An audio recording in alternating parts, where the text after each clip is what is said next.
Final hour overdrive continues. Brought to you by FanDuel, bringing you everything from the opening line to the final score. Brian Hayes, Dave Feschuk of the Toronto Star. Leafs in action tonight. Raptors coming off pretty embarrassing loss last night. Really cool to see Victor Wembanyama, though. If you were lucky enough to have tickets up close and personal, that's as cool of a game as you're going to find.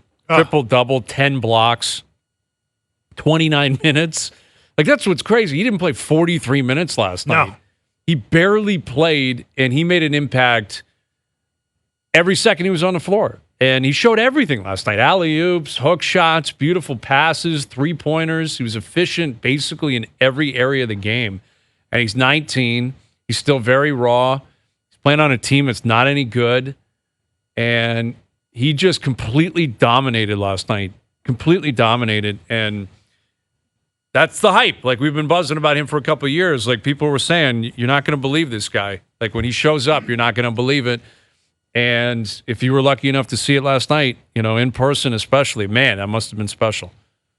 But it's an interesting problem for both these young players, Victor Wembanyama and Scottie Barnes. And I'm not comparing them. They're different players.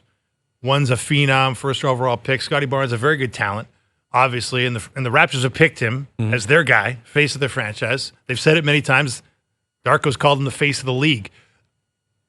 But they're both on bad teams. And you wonder, like, a lot of guys get drafted to bad teams in this league because it's just the nature of the league. Mm-hmm. But not everybody comes out of that okay. And not everybody prospers when it happens, you know? And you start to wonder, like, how will it affect their careers? How long will they be bad? Because nobody can carry an NBA team alone, even the best players in the world. LeBron probably was the closest to doing it when he had that Cleveland team early in his career that he got to the finals against that Spurs team. Got swept, but I do think that's the conundrum that the Raptors find themselves in, and I think the Spurs in a different way, where it's not easy to put people around these guys. You got to get a little lucky in the draft. There's no heir apparent here as the number 2 guy. They got to find the number 2 guy. They got to find a number 3 guy. Grady Dick might be a number 4 or 5 guy if they're lucky, but they don't have a bunch of talent here surrounding Scottie Barnes. No. And until they do, where are you heading? That's the question. And also with the salary cap, you run out of time. Like, Scottie's going to get a big deal this summer. And when that kicks in, that's going to take up a big chunk. Where with Wembanyama, it's like, all right, you get a few years here where he's on his entry level where you get an unbelievable price. But it's probably going to be wasted. Like, the Spurs are not a year away from being competitive. No. Like, in reality, they need to sync it up with when he's probably going to be the highest paid player in the NBA or close to it. Like, that's likely what's coming with Victor Wembanyama. It may be 5, 6, 7 years down the road, but if he trends in that direction, starts racking up MVPs, Defensive Player of the Years, all that kind of stuff, which is what we think is coming, he's going to be paid appropriately for that. And this new CBA, like, they are obsessed with parity in the NBA. They want the NFL, what the NFL has. Now, what we've seen in the NFL, because the NFL, it has the reputation of parity, it's not always the way it actually goes. No. Like, it was Chiefs again. Right? The Chiefs have been in the Super Bowl for the last 5 years. How is that parity? Not really. What it is we got the best guy. We got a few other guys who are unbelievable. And we have an aura about us. And we have a culture. And we know how to win when we need to win. And that's, I think, what you're driving at. Like, the DNA of these players who are going to lose a lot of games. It cannot completely crush your soul to the point where you're just like, bad habits, bad attitude. I can't take it. Because I think we saw that out of Scottie Barnes last night. Exactly. Like, Scottie was flustered. I'm sure he understood the moment. Here comes Wembanyama. It's me against him. People are buzzing. He's on my home court. He had turnovers early that were ugly. He got blocked multiple times, which he hasn't really faced a lot early in his career. Shot wasn't going down. Other guys weren't helping him. No. Like, no one else played well last night. Nobody. Quickly wasn't good. Trent wasn't. Like, no one was Grady good. Dick was the only kind of silver lining. Yeah, and even that, it's like relative based on what we've seen out of him. You're like, he's a kid. Hopefully he shows something.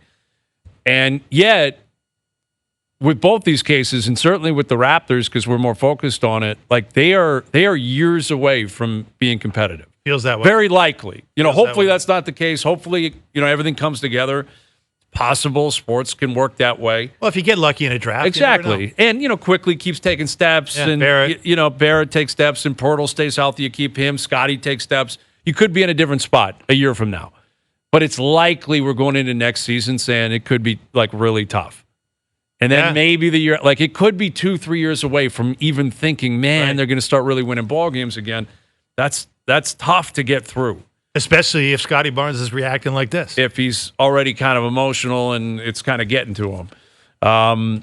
Here's a guy who played in the NBA for a long time, coached in the NBA for a long time, NBA Coach of the Year, our TSN NBA analyst. Here's our buddy Sam Mitchell. How you doing, Sam? I'm doing outstanding, guys. That was a great game last night. Whew. What do you like from the standpoint of watching Victor do what he did? I mean, from that standpoint, guys. I mean, look, we know where the Raptors are. I was listening to you guys. Look, we know where they are right now, and I agree with you guys. Look, I was disappointed in the effort as a coach. I think Darko was disappointed. I think the thing you got to do with a young team like this and a young guy like Scottie Barnes is hold their feet to the fire. This is a teachable moment. This is when these kids grow. After a night like that, when they were embarrassed, when they didn't show up with the effort, when they weren't mentally engaged, you got to say all those things. But this is when you grow. And this is when you teach Scottie. You start the process of teaching him how to be a leader, how to be the number one guy, how to be the face of a franchise. And you got to give him the opportunity. But I would set him down and I would tell him, I'm going to afford you the opportunity to be all those things I just said. But you're going to have to earn it. You're going to have to prove to me that you're that guy. We don't just give max contract to guys because they have talent. There's a lot of people with talent. But there's a lot of things that come with being the guy. Accountability. You set the tone. If you get frustrated, if you quit, if you don't play hard, what do you think your teammates going to do if you're the highest paid player, if you're the face of the franchise? So right now, I would use this moment to educate and teach him and hold his feet to the fire. And I would put down a mandate going forward if I was the coach and the coaching staff. If you're not playing hard, if you're not engaged, you're going to come sit on the bench. I don't care who you are. Wayne Emery used to say this to me all the time. Sam, you're not losing if they're learning. You only lose when your young players don't learn and grow. And last night, they took a step back, but used last night as an opportunity to hold their feet to the fire, to get their attention, and to start the process of them growing. Well, and it doesn't sound as if, there's going to be any penalties levied against Scottie in particular for leaving the court early, his body language last night. Is that how you'd handle it, Sam? Or would you sit him for a game, or what would you do? No, I wouldn't sit him for a game, but I would tear him a new one, first of all. I don't think this is something about monetary, about finding a guy. I think this is about holding people accountable. Mm-hmm. And I would lay down a law going forward. Any little thing, anything that's not deemed professional, not deemed about creating the right culture. Scottie needs to understand, people under your coach and the best player create the culture. I remember having this conversation with Chris Bosh. Chris is a great young man. But Chris, at first, when I first got there, Chris was on time for practice, but he had to learn. To be on time is to be late. To be early is to be on time, especially when you're the leader, when you're the guy. And I used to tell Chris all the time, don't come in here and get frustrated about losing when you show up right at 11 o'clock for practice. Don't come in here and get frustrated by us losing when you only got 9 rebounds, when you're not playing defense, when you're not putting in the extra work. They're going to mirror you. So if you want a hard team, and I never forget when it clicked, we were playing in Memphis, and they embarrassed us in Memphis.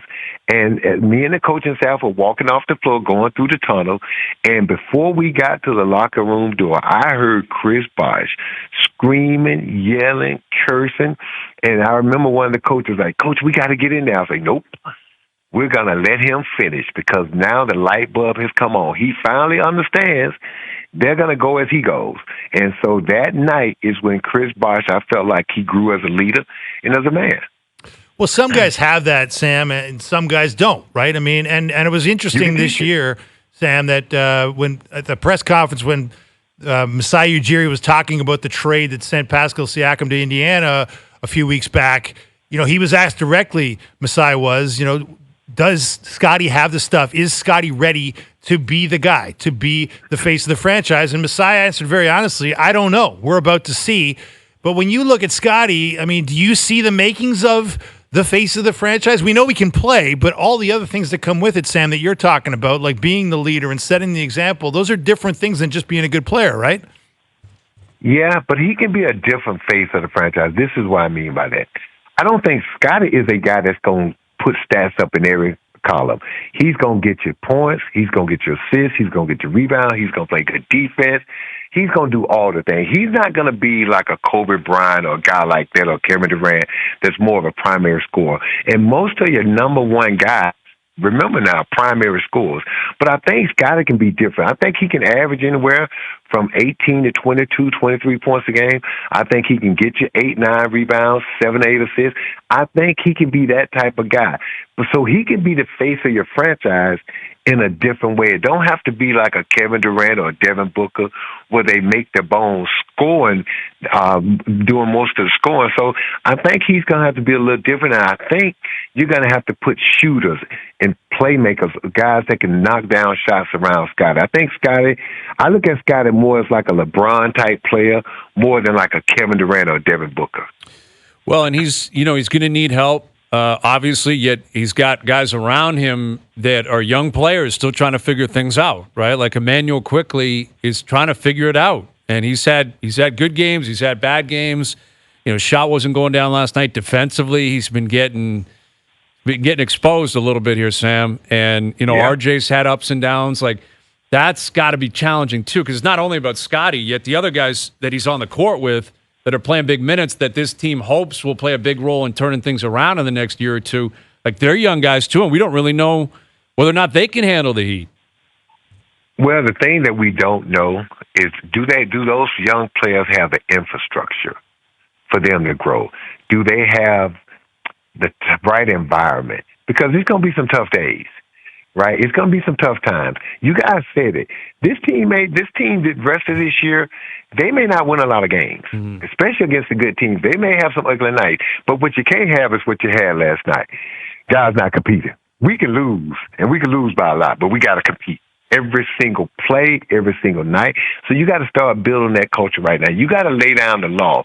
That after what happened last night would not ever happen again, a lack of effort. And guys got to sit. That's when you start using it. So I would use last night, as I said earlier, this is your warning. That was your free one, right? I remember the first day of training camp, Chris Bosh was late. I said, Chris, damn, you gave away your one free one the first day, so you can't be late any more the rest of the year. He was like, yeah, Coach, you're right. So they got their free one last night. But going forward, the coaching staff has got to start holding these guys accountable. And sometimes it's painful. And sometimes, guys, it's ugly. There's going to be arguments. It's not going to go smooth, but you got to be willing to fight those guys, to pull out the best, to pull out the professionalism in there. And so my question is, do the Raptors have the infrastructure with all these young guys to mold them and to force them and make them see that, you got to change the culture, and they're the ones that got to do it. With Sam Mitchell, that Victor Wembanyama, man, is he something else? Ooh. Like 10 blocks last night. Like, he had some blocks that, like, he posterized guys off a block last night. Like, it was men against boys, and that guy, he's 19 years old. And, I mean, he had all the hype in the world, Sam. We all knew he was coming. We all knew what he was capable of doing. We've seen the highlights over in Europe. But you've seen it up close and personal. Like, what are we talking about here with this kid? Like, what could he develop into, and how impossible is he going to be to compete against when he's that good offensively and that good defensively, and he's 19 years old? Guys, when he gets stronger and you can't move him, he has to gets that wiry strength, it's going to be scary. Kevin Durant said it. He's going to be something we've never seen before.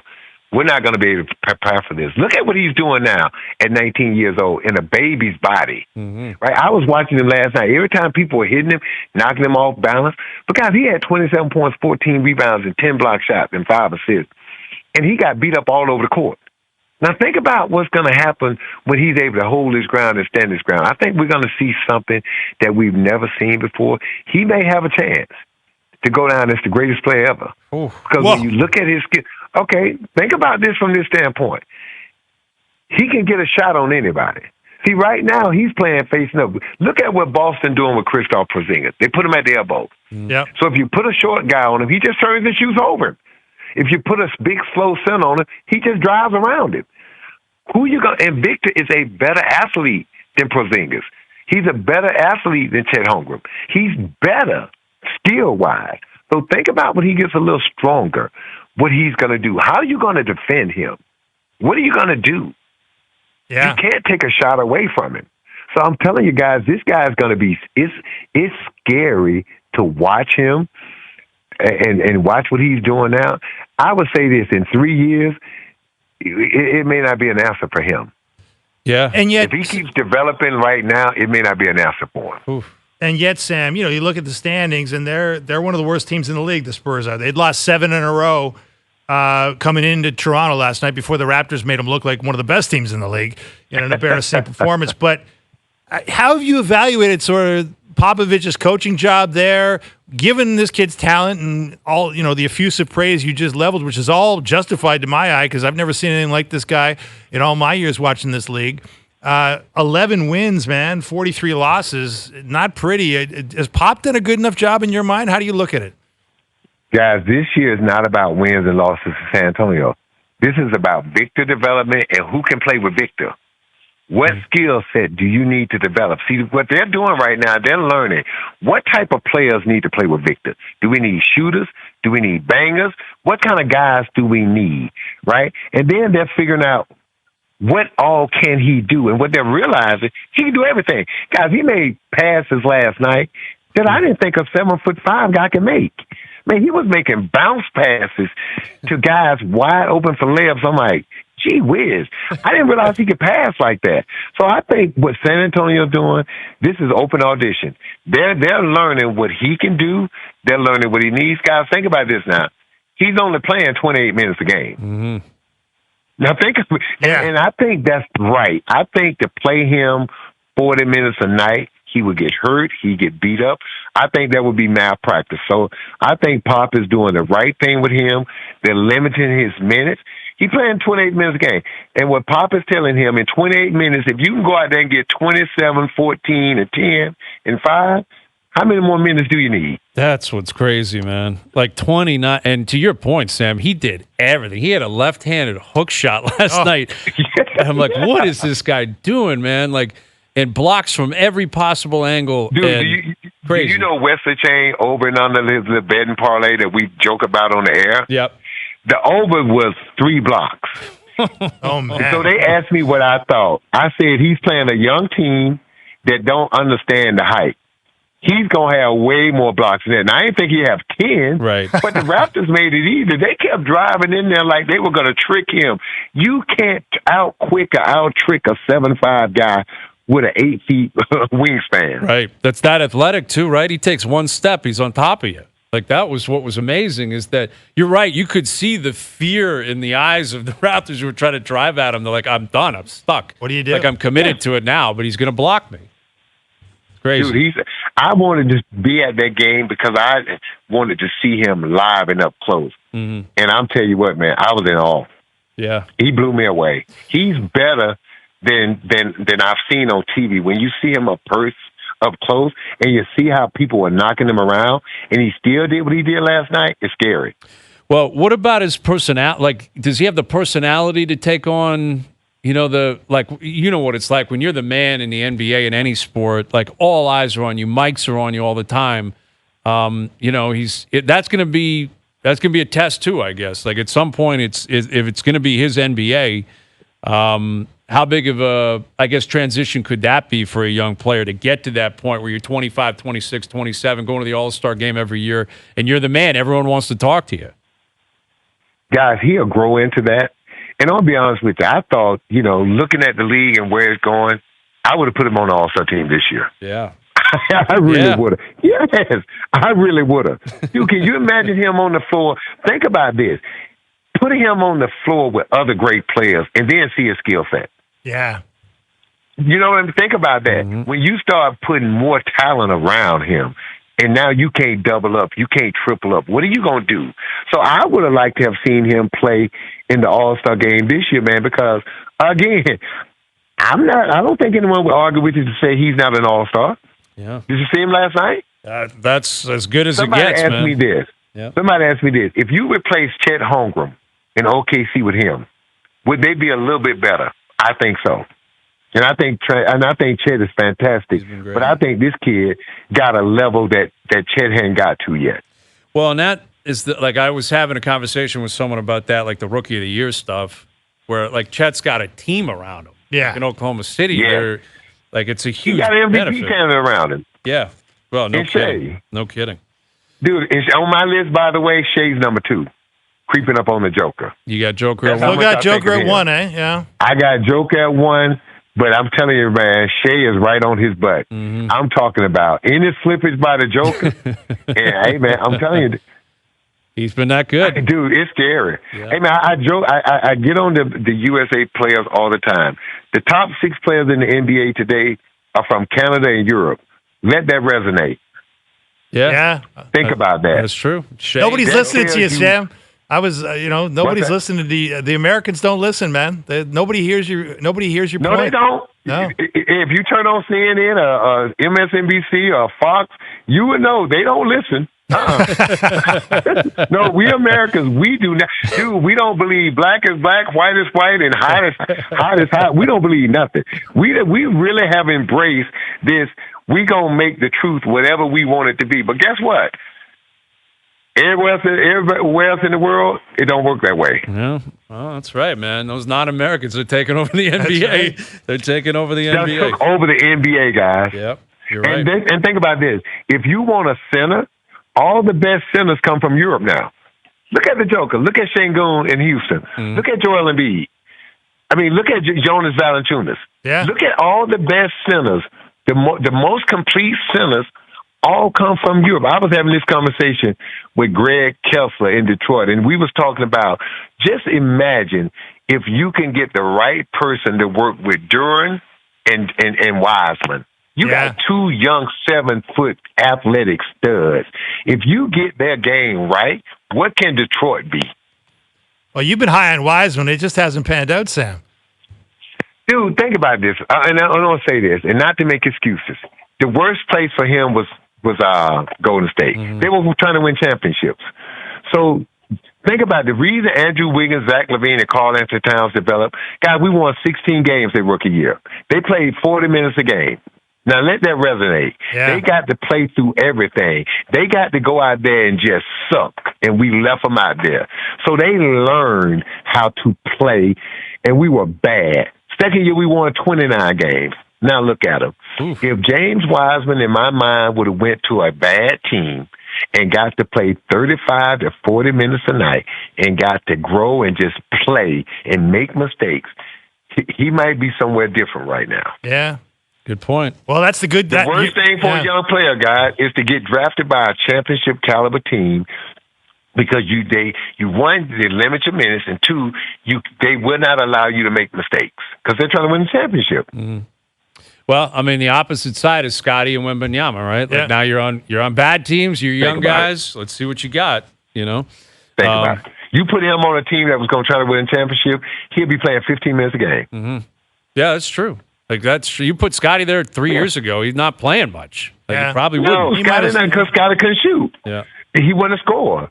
They might have put him in for some defensive things or things like that, but they wouldn't have put him out there. And he definitely wouldn't have gave him the ball to handle and run the show. Right. You know that. Yeah, Rookie of the Year But wasn't think about coming. it. I was able to convert. I played Andrew Wiggins at the 2. I was able to convert Zach LaVine from a 2 guard to a point guard because we didn't have to win. It wasn't our mandate. Our mandate was to develop. And so I feel proud about that. Those 3 guys, they've all signed big contracts. They've all been on the cusp of being all-stars, if not all-stars. So, man, look, I felt like I did my job. Yeah, exactly. There you go, Sam. You did it here too, man. We appreciate it as always, buddy. We'll do it again I appreciate it, guys. Thanks, Sam. You got it. Anytime, guys. There's Thanks. Sam Mitchell, our TSN NBA Raptors analyst. That's high praise for Victor. Like Wow. he's saying Wemby, he might be the greatest we've ever seen. That's a little early, but I see what he's saying. You start thinking about it. Yeah, I mean, listen, he represents something we've never seen. Yeah. Although you could say that about like Shaq. We'd never seen anything quite like that. But Shaq couldn't shoot. You know, Shaq was not capable of stepping in, couldn't shoot from the line. He couldn't shoot mid-range. Obviously, he never attempted three-pointers. Like the crazy thing is Wembanyama, when he does put on some weight, he can probably get in there and, you know, bang in the paint. Well, the beauty of But he's him going is, to shoot threes and everything else. like as Sam was saying, like people are banging him around right now because the only logical, have to. You gotta the go only at him. logical defense against the guy is just to try and be physical with him. But to your point, Hayes, like his athleticism and footwork is so good, he finds ways, right? Like he's like a ballet artist down there. Like his feet are so good. He's athletic. He never seems to most of the time you see a 7-foot+ guy, they're tripping over their feet. They're not agile. It's awkward. And this guy, he looks like a point guard. Like he moves like a point guard at times. Wow. And you're just like, how can that be? Mm-hmm. And I see where Sam's coming from, because when you have all those elements and then, you can block shots at the 3-point line with one step out from under the basket. I mean, you're right. And I think you're right too. Like the only thing that's missing, does he have that assassin's mentality? And there's a long history in the NBA that proves you got to have it. You got to have it. Like you've got to have the ability to say, screw it, man, I will go off for 40 tonight if I have to. Yeah, like Vince Carter was a better athlete than Michael Jordan, but he didn't have the Michael Jordan killer instinct. Right. Exactly. On most nights. Sport. Some nights he'd get it, and some nights, not so much. Yeah, exactly. But you got to want that. And it's not easy to want. It's not easy. You're not going to develop it at the NBA. You got to be cultivate it in the NBA. It can improve, but it's not going to just show up out of nowhere. It's either you got it or you don't. He's got it, but seems that way. From what we've seen, he seems like a pretty savvy kid, man. Yeah. Oh, I think he understands who he is, what he's doing. Leafs in action tonight. We'll continue to tee it up. Overdrive continues. TSN 1050 and on the TSN app. All right, Leafs Blues tonight. And we know, obviously, Morgan Rielly will not be playing. But I'm just seeing some wild stuff here. Chris Johnston tweeting out, Mitch, Marner, and John Tavares are out of the Leafs lineup with illness tonight, while Rielly's also unavailable due to suspension. And Simmons is out with mono. Yeah, this is pretty significant. I was not expecting. I mean, I had heard that there had been things going around the team. I know they had been the last few days kind of bracing for guys being in and out of the lineup, but Marner and Tavares out. I believe those are the first games they've missed all year. Mm-hmm. And obviously it coincides with Rielly being out. Martin Jones is injured, so Dennis Hildeby is up. And I guess the Leafs have recalled Alex Steves, Max LaJoie. I don't know. We're going to have to figure out what's going on down at the rink. They're probably out there for pregame right now. I feel for my brother-in-law, my nephews are going down to the game tonight. It's their first game. Oh, man. And Marner's out, Tavares is out, Rielly's out. But Matthews is playing. Yeah. Willie's playing. Willie's got his money cut. Like, this is going to be a real challenge for them tonight. Yes, it will. Like, that's 3 of your 5 or 6 best players. And this is a year where the core four has been everything. Like, I was running the numbers. It's like they've scored, the 4 top paid forwards have scored 61% of the goals, and you're taking 2 of them out of the lineup. Yeah, that's not good. Well, and I would say score? Morgan Rielly's the core 5. Yeah, like I think it's time to adjust that. I know core 4 has always been around, and specifically with the forwards. Okay, you're right. But Rielly's like Morgan Rielly, I think he's 4th in points. Yeah. And, I mean, you got a situation here where he's out, Marner's out, Tavares is out. The Blues have won a lot of games. Well, in other words, if it's not a Matthews hat trick, how else are they going to score? Mm-hmm. It's a good question. Okay. All right. More on this later in the hour. Let's bring in former NFL running back, SiriusXM NFL analyst Robert Turbin. How you doing, Robert? Hey, doing well. How about yourself? We're doing well. What do you think the Chiefs are thinking right now? We were talking about this off the air, the idea, or Dave just brought it up on the air, the fact that, Vegas and a lot of these books, FanDuel, others are looking at next year already and suggesting that they shouldn't be the favorites to even win the Super Bowl next year. What are these books thinking at this point, Robert?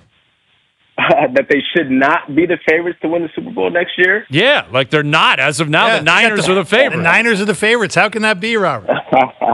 Yeah, I don't know. Both teams have a lot of decisions to make as it pertains to their roster and contracts and things of that nature. Maybe that's what's playing into, that choice. But obviously, I think that when you think about Patrick Mahomes coming back, Andy Reid coming back, Travis Kelce not retiring and coming back, how can they not be the favorite? I mean, they're the champs. And, even though they had a down year this year, as we all know, they still found a way to not only get to the Super Bowl, but repeat as champs and win it again, which is kind of crazy to me, seeing how the season went this far. So, yeah, I don't really get that, why they're not favored, but they certainly should be.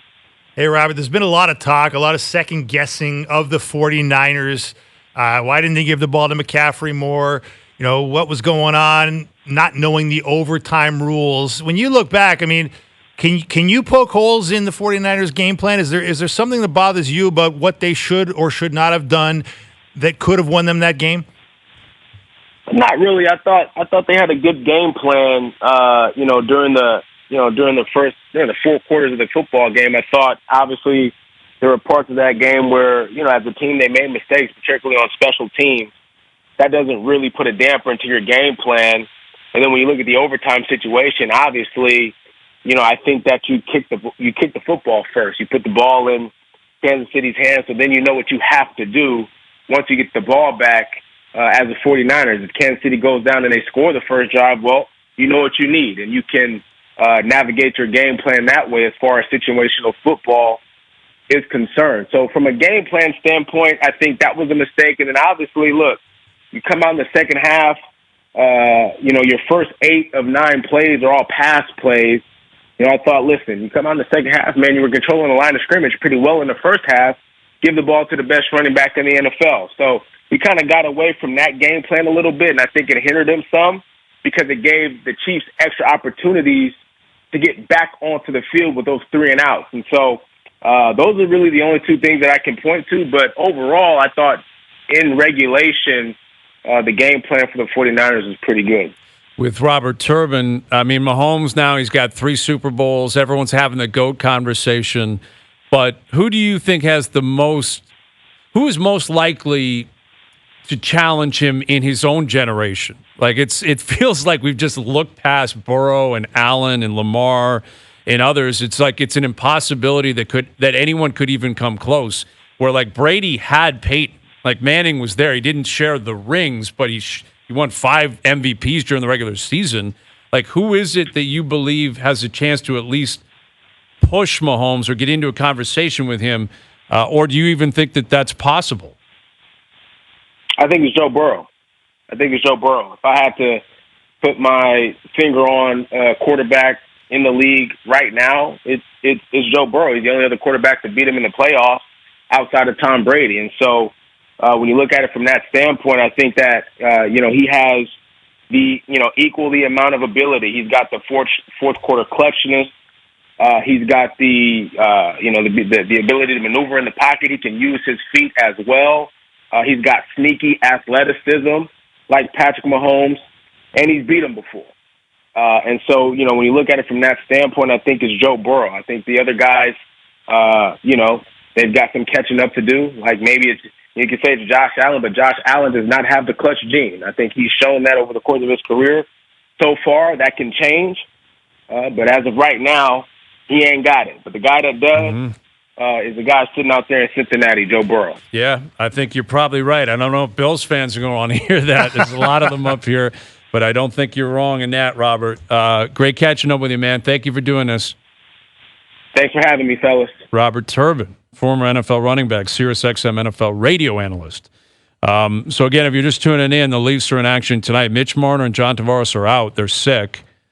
And Morgan Rielly's obviously not available due to his suspension.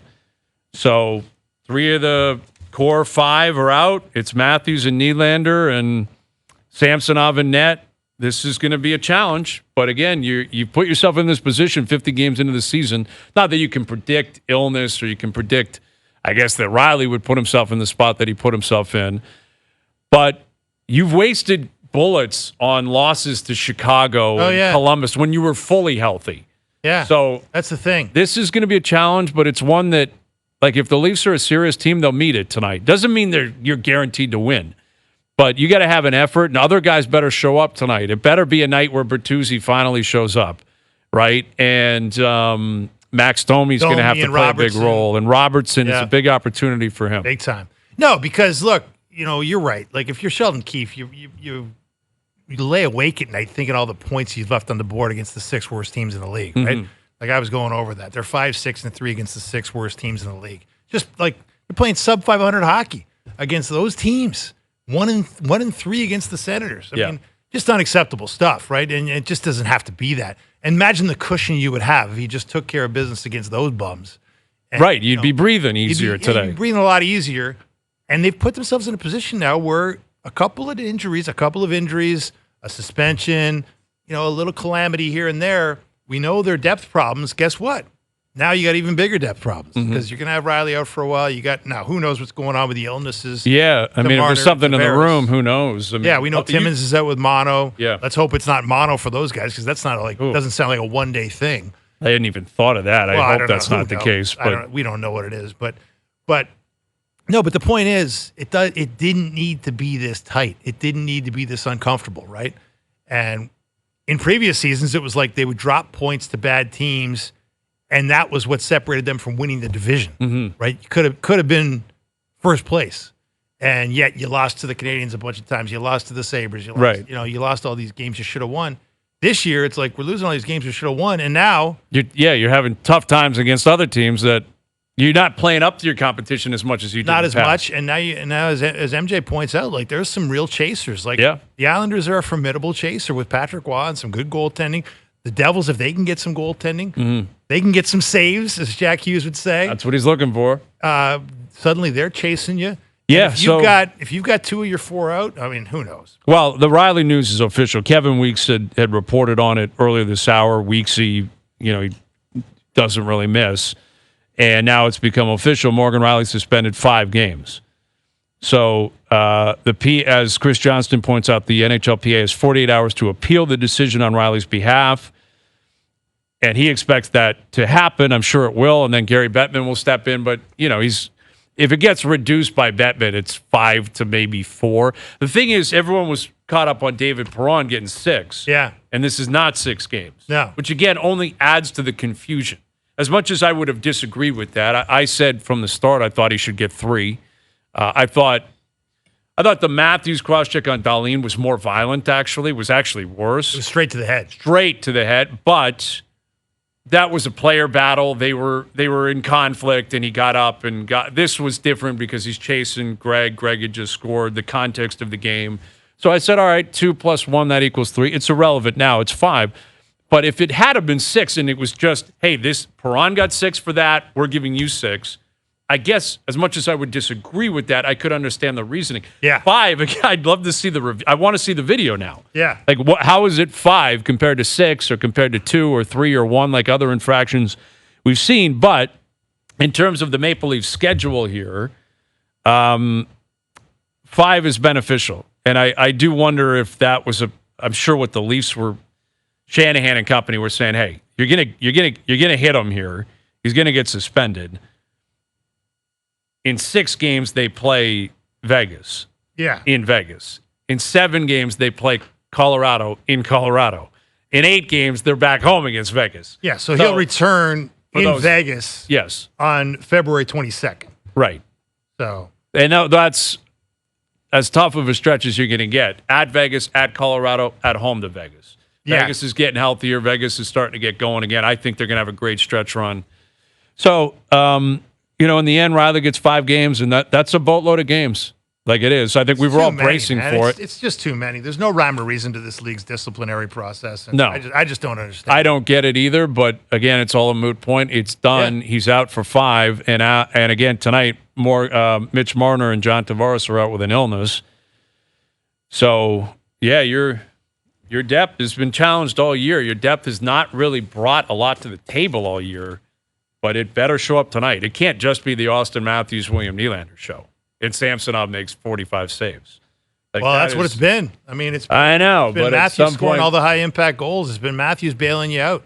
It's been Matthews carrying this team. Yeah. Well, listen, from that standpoint, like a Hart Trophy candidacy, this is a big moment for him. Oh, yeah. Where if he wants to get up there with McKinnon, with Kucherov, stay on pace with McDavid and Pettersson and others, You rip home 3 tonight and a win without those guys, that goes a long way. Oh, yeah. You play great the next 5 games without Morgan Rielly, that goes a long way. But, yeah, Morgan Rielly officially suspended 5 games. And, again, Mitch Marner, John Tavares out of the lineup tonight due to illness. We'll come back, continue to tee up the game. Leafs Blues tonight. Overdrive continues. TSN 1050 and on TSN 2. All right, Leafs Blues tonight. Morgan Rielly's been suspended for 5 games. We just watched the video, and it just is such a ridiculous video. It really is. Trying to explain it. It's a suspension. Everyone knows it's a suspension. They tell the world multiple times in the video that it's cross-checking, as if we didn't know that. This is cross-checking. This is cross-checking. Okay, thank you. So Rielly's out for 5, but the newest development is that Mitch Marner and John Tavares are sick and not playing tonight. Oof. And again, that's they have not missed a lot of games. Those two, over the throughout their career. Like Marner is not far off Phil Kessel. Like he basically plays every single night. That's right. And John Tavares the same thing. And Tavares had just gotten going. He had scored, in multiple goals recently. Mitch Marner has had an up and down season for him. I think he's been a microcosm of the whole team. Not nearly as good as he can be, and as good as we've seen him play in the past, and as good as he's going to need to be for them to have any success this year. But an integral part, I think he'd been playing better recently. Him and Matthews certainly have been connecting. That play he made on Saturday night, that first goal was unbelievable. Incredible. And you take him out of the lineup, that moves everybody up. Tavares up. David Camp, he's back, but what's he going to bring coming off his own little injury? And guys going to be challenged tonight. Depth will be challenged. And St. Louis, since making that coaching change, they've won a lot of hockey games. Oh, yeah. Oh, yeah. They're rolling. 7-3 in the last 10. They're rolling. Yeah. No easy night. And maybe in some ways, if you want to spin this as a bit of a blessing, like Sheldon Keefe's been begging for depth to step up, and now there's no choice. Like you're going to get a lot of opportunity, a lot more ice time than usual if you're in the depth group. Can't play Matthews, 40 minutes. Though they probably would if they could. Yeah. I would guess it'll be Matthews, Nyes. You probably load up, probably put Willie with them. I looked at the lines in the warm-up were Matthews, Nyes, Nylander, and then the second line is Domi, Bertuzzi, Robertson. Well, that's a line that they need some. That's your depth scoring. Those are the guys. Bertuzzi has not brought it all year. Max has got 5 goals, I guess, after his goal on Saturday. Robertson's been pretty good offensively. Doesn't give you a ton defensively. Clearly, that's why Keefe doesn't play him a lot. His 5-on-5 minutes have been pretty restricted. Same with Max Domi, but they're going to have to go tonight. Those guys are going to play 15, 16 minutes 5-on-5 tonight. Yeah.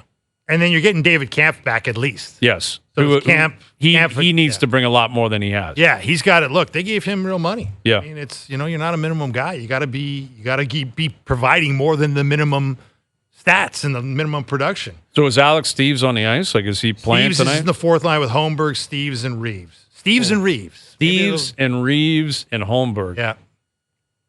That's your fourth line tonight. Yeah, and it's Camp, McMahon, Gregor on the third line. So yeah, that's a fourth line that's going to be a third line. Exactly.